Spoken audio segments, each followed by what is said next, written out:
हज़रत सुलेमान अलैहिस्सलाम अल्लाह के एक अजीम नबी और हुक्मरान थे, जिन्हें हिकमत, इल्म और बेपनाह इख्तियारात से नवाजा गया।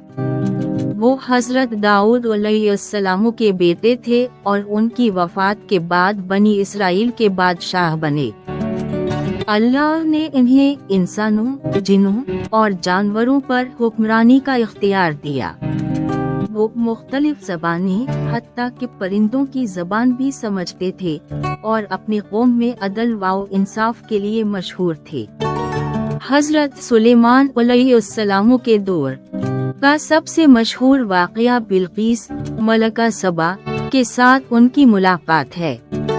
मलका बिल्कीस और उनकी कौम सूरज की परस्तिश करती थी। हज़रत सुलेमान ने इन्हें अल्लाह की इबादत की दावत दी।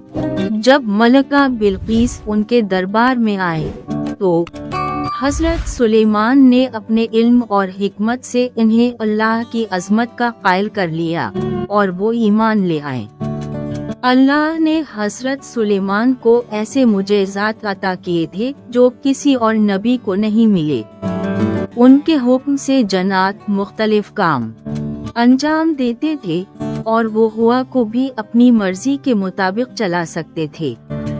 उनके ज़ेर निगरानी अजीम उश्शान इमारतें और इबादत गाहें तामीर हुई, जिनमें बीत अल मक़दस भी शामिल है। एक मशहूर वाक़या ये भी है कि एक मर्तबा दो औरतें एक बच्चे के मुताल्लिक झगड़ रही थीं। दोनों का दावा था कि बच्चा उनका है। हज़रत सुलेमान ने अपनी हिकमत से फैसला किया कि बच्चे को आधा काट कर दोनों में तकसीम कर दिया जाए। ये सुनकर हकीकी माँ ने बच्चे की जान बचाने के लिए दावा छोड़ दिया, जिससे हज़रत सुलेमान ने हकीकत जान ली।